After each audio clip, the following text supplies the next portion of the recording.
Good morning all of you. स्वागत है आप सभी का आपके अपने YouTube channel study with Ravi में। आशा करता हूं आप अपनी सेहत, फैमिली और पढ़ाई का ध्यान बहुत ही शानदार तरीके से रख रहे होंगे। आज हम इस वीडियो में कवर करेंगे 15 मई 2026 के करंट अफेयर के कुछ बेहद इंपॉर्टेंट क्वेश्चन जो आपके एग्जाम और नॉलेज दोनों के लिए बेहद महत्वपूर्ण है। तो चलिए शुरू करते हैं। पहला क्वेश्चन है हमारा, निम्न में से किस देश ने चर्चा में रही सरमत मिसाइल का सफल परीक्षण किया है? आपका आंसर हो जाएगा रूस। ठीक है, जान लेते हैं इसके बारे में। इसकी जो मारक क्षमता है वो है 35,000 किलोमीटर। ठीक है, जो कि पृथ्वी के किसी भी कोने को इससे जो है आसानी से निशाना बनाया जा सकता है।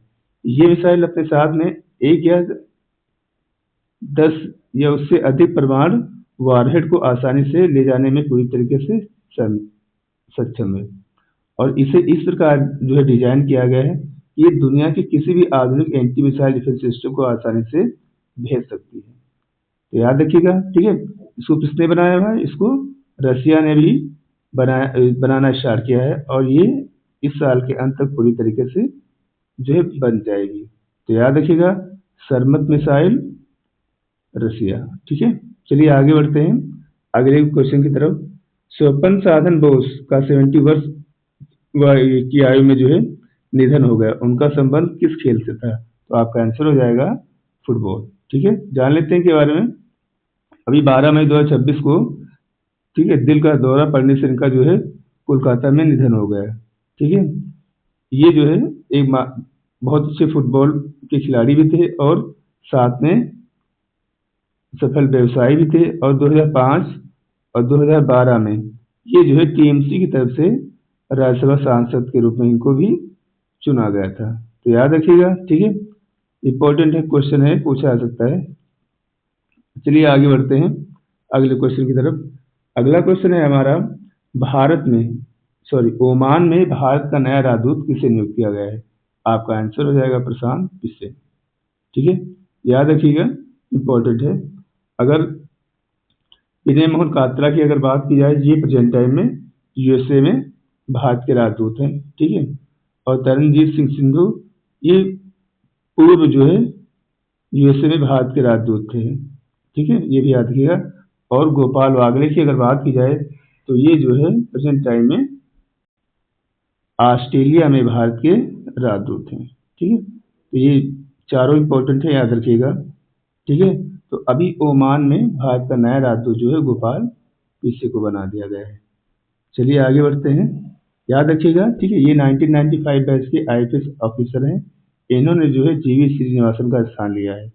ठीक है, चलिए आगे बढ़ते हैं अगले क्वेश्चन की तरफ। अगला क्वेश्चन है हमारा, निम्न में से किस राज्य में आर्थिक रूप से कमजोर परिवारों की मदद के लिए मेरी रसोई योजना शुरू की है? तो आपका आंसर हो जाएगा पंजाब। ठीक है, जान लेते हैं इसके बारे में। इसको जो है मई 2026 में संगरूर जिले में, ठीक है, बहालवन गांव से जो है शुरू किया गया है। किसने शुरू किया है? तो पंजाब के मुख्यमंत्री भगवंत मान ने शुरू किया हुआ है। ठीक है, जान लेते क्या लाभ क्या होगा। इस योजना के अंतर्गत जो है 40 लाख गरीब और आर्थिक रूप से कमजोर परिवारों को जो है नीले कार्ड के जो नीला कार्ड जो है धारक होंगे उनको जो है लाभ मिलेगा। ठीक है, क्या लाभ मिलेगा? इनको जो है हर 3 महीने में एक मुफ्त राशन किट मिलेगी, जिसमें जो है 2 किलो दाल, 2 किलो चीनी, 1 किलो नमक और 200 ग्राम हल्दी, 1 लीटर जो है सरसों का तेल शामिल होगा। ठीक है, यह राष्ट्रीय खाद्य सुरक्षा अधिनियम के तहत जो है मिलने वाले गेहूं के अतिरिक्त होगा। ठीक है, गेहूं तो पहले मिलता था, अब जो है इसमें ये सारी चीजें भी मिलेगी। ठीक है, यह महत्वाकांक्षी योजना राज्य सरकार के 950 करोड़ रुपए का जो है खर्च वहन करेगी, याद रखिएगा। ठीक है, इस किट का जो है वितरण और की जिम्मेदारी जो है मार्केट और खाद्य आपूर्ति विभाग को दी गई है। ठीक है, तो याद रखिएगा, मेरी रसोई योजना पंजाब। ठीक है, मई 2026 संगरूर जिले में इसको जो है शुरू किया गया। चलिए आगे बढ़ते हैं अगले क्वेश्चन की तरफ। अगला क्वेश्चन है हमारा, निम्न में से किसे भारतीय उद्योग परिषद का नया अध्यक्ष चुना गया है? तो आपका आंसर हो जाएगा आर मुकुंदन।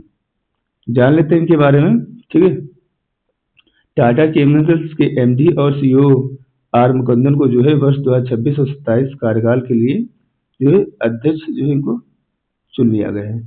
ये जो है राजीव मेमानी का स्थान लेंगे। ठीक है, तो याद रखिएगा। अगर नामित अध्यक्ष की बात की जाए तो वो है डॉक्टर सुचित्रा के एला। ठीक है, जो कि भारत बायोटेक की को फाउंडर भी हैं। और उपाध्यक्ष की बात की जाए तो वह है शाश्वत गुनाइका। ठीक है, ये भी याद रखिएगा। तो प्रेजेंट टाइम में भारतीय उद्योग परिषद संघ का अध्यक्ष जो है वो चुना गया है आर मुकुंदन को। चलिए आगे बढ़ते हैं अगले क्वेश्चन की तरफ। अगला क्वेश्चन है हमारा, भारतीय राष्ट्रीय कांग्रेस ने केरल का अगला मुख्यमंत्री किसे घोषित किया है? तो आपका आंसर हो जाएगा वी.डी. सतीशन। ठीक है, याद रखिएगा, इम्पोर्टेंट है।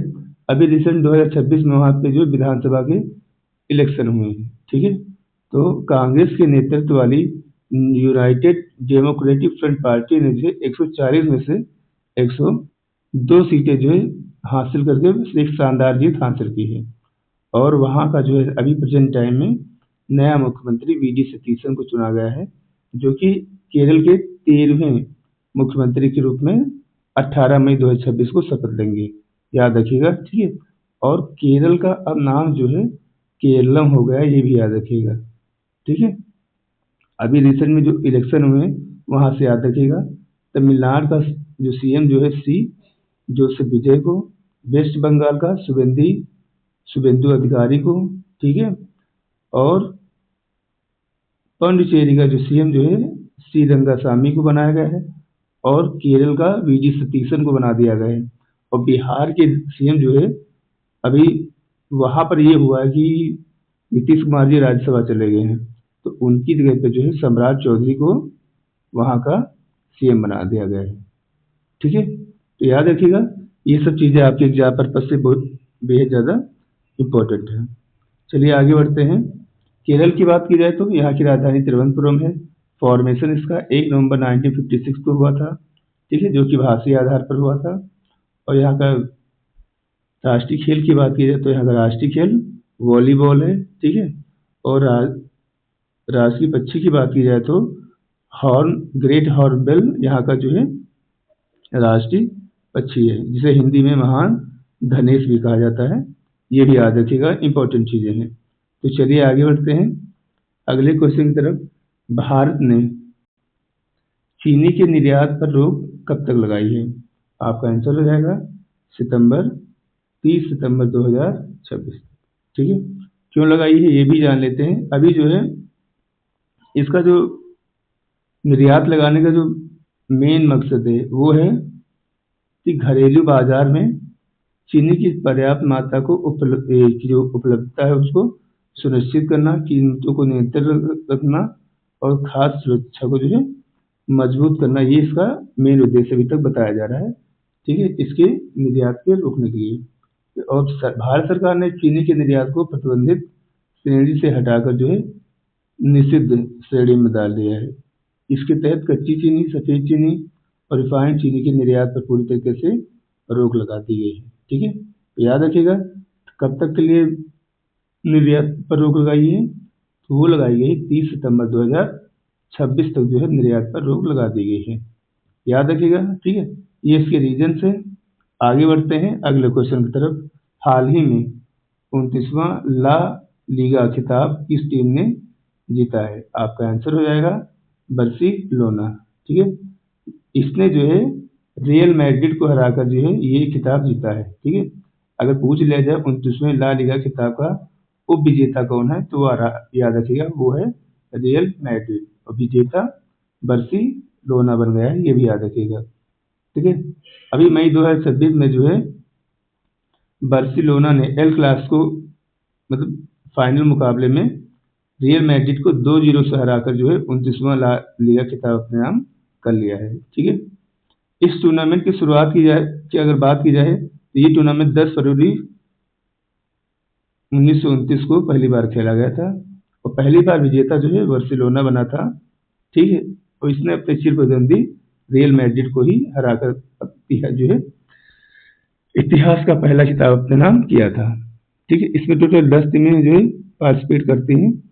और इस गेम के ऐतिहासिक गोल की अगर बात की जाए तो पहला गोल जो है एसपीएन यूल ने किया था। ठीक है, ये भी याद रखिएगा, कभी कभी हो सकता पूछ भी ले। तो आज से हमारा क्वेश्चन है 29वां ला लीगा खिताब किसने जीता है? तो ये जीता है बार्सिलोना ने। वो विजेता रियल मैड्रिड है, ये भी याद रखिएगा। चलिए आगे बढ़ते हैं अगले क्वेश्चन की तरफ। अगला क्वेश्चन है हमारा, हाल ही में यूएस फेडरल रिजर्व के अगले चेयरमैन के रूप में किसे नियुक्त किया गया है? तो आपका आंसर हो जाएगा केविन वॉर्स। जान लेते हैं इनके बारे में। ठीक है, अभी अमेरिकी सीनेट ने मई 2026 में केविन वॉर्स को अमेरिकी फेडरल रिजर्व के 17वें चेयरमैन के रूप में जो है नियुक्त किया गया है। ठीक है, वो जो है प्रेजेंट टाइम में चेयरमैन जेरम पावेल का स्थान लेंगे, जिनका कार्यकाल अभी क्या हो गया है? समाप्त हो गया है। ठीक है, तो याद रखिएगा यूएस फेडरल रिजर्व के अगले चेयरमैन के रूप में केविन वॉर्स को चुना गया है। ठीक है, चलिए आगे बढ़ते हैं अगले क्वेश्चन की तरफ। निम्न में से किस दिन हर साल अंतर्राष्ट्रीय परिवार दिवस मनाया जाता है? ठीक है, आपका आंसर हो जाएगा 15 मई। ठीक है, जान लेते हैं इसके बारे में। इसकी शुरुआत जो है ना संयुक्त राष्ट्र सभा के द्वारा 1993 में जो है प्रस्ताव पारित करने के दिवस के रूप में से मनाया जाता है। पहली बार ये 15 मई 1994 को मनाया गया था। मनाने का उद्देश्य जो है, इस दिन को मनाने का मुख्य उद्देश्य जो है समाज में परिवार के महत्व, उनके मूल्यों को उजागर करना और दुनिया भर में परिवारों को प्रभावित करने वाले सामाजिक, आर्थिक और जनसांख्यिकीय मुद्दों पर जो है लोगों को जागरूक करना, ये इसका मेन उद्देश्य है। ठीक है, और 2026 की थीम याद रखिएगा। इस बार की थीम है परिवार, असमानताएं और बाल कल्याण, फैमिलीज, इक्वलिटीज और चाइल्ड वेलबींग इस बार की थीम है। पहली बार कब मनाया गया? तो याद रखिएगा पहली बार जो है 1993 में इसका जो है संयुक्त राष्ट्र सभा ने प्रस्ताव पारित किया, और पहली बार मनाने का अनाउंसमेंट 15 मई 1994 को किया गया, ये याद रखिएगा। ठीक है, थीम भी याद रखिएगा, कभी कभी क्या होता है एग्जाम में थीम पूछ ली जाती है। तो इस बार की जो थीम है इसकी परिवार, असमानताएं और बाल कल्याण। ठीक है, फैमिलीज, इक्वलिटीज और चाइल्ड बीइंग इस बार की थीम है इसकी, याद रखिएगा। चलिए आगे बढ़ते हैं अगले क्वेश्चन की तरफ। हाल ही में असम के बक्सा शहद की पहली खेप किस देश को निर्यात की गई है? तो ये निर्यात की गई है अमेरिका को। ठीक है, जान लेते हैं इसके बारे में कि बक्सा जिले में 20 मीट्रिक टन शुद्ध शहद की पहली खेप जो है अमेरिका को निर्यात की गई है। ठीक है, ये जो है वन डिस्ट्रिक्ट वन प्रोडक्ट के तहत जो है इसको बनाया गया है। मुनाफा क्या होगा? इससे जो है स्थानीय 500 किसानों को पहले से 43% जो है अधिक दाम मिलेंगे। खासियत क्या है इसकी? बक्सा जिले में शहद की पूरी तरीके से केमिकल युक्त और ऑर्गेनिक फैक्ट्रियां हैं, और इससे भारत सरकार की जो सरकारी संस्था है एफीडा, उसको जो है और ज़्यादा लाभ मिलने वाला है। तो याद रखिएगा, ठीक है, कि असम के बक्सा शहद की पहली जो शहद की खेप है वो अमेरिका को निर्यात की गई है, याद रखिएगा। आगे बढ़ते हैं अगले क्वेश्चन की तरफ। निम्न में से किस शहर में भारतीय मौसम विज्ञान विभाग ने भारत की पहली आर्टिफिशियल इंटेलिजेंस सक्षम ब्लॉक स्तरीय मानसून पूर्वानुमान प्रणाली लॉन्च की है? इसे लॉन्च किया गया है नई दिल्ली में। ठीक है, जान लेते हैं इसके बारे में। यह प्रणाली भारतीय मौसम विज्ञान विभाग द्वारा भारत के पहले आर्टिफिशियल इंटेलिजेंस ब्लॉक सक्षम स्तरीय मानसून पूर्वानुमान का शुभारंभ नई दिल्ली में किया गया। विशेषता क्या है? यह तकनीक 4 सप्ताह के पहले ही अत्यधिक स्थानीय और ब्लॉक स्तर पर वर्षा का सटीक पूर्वानुमान प्रदान करने में क्षमता रखती है। उद्देश्य क्या रहेगा?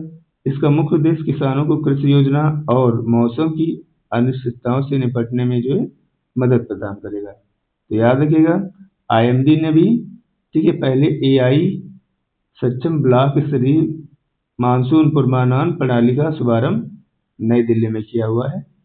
ठीक है, चलिए आगे बढ़ते हैं अगले क्वेश्चन की तरफ। अगला क्वेश्चन है मझगांव डाक शिपयार्ड लिमिटेड का कौन सा स्थापना दिवस 24 मई 2026 को मनाया गया? तो आपका आंसर हो जाएगा 252। ठीक है, जान लेते हैं इसके बारे में। मझगांव डाक शिपयार्ड लिमिटेड ठीक है की स्थापना 14 मई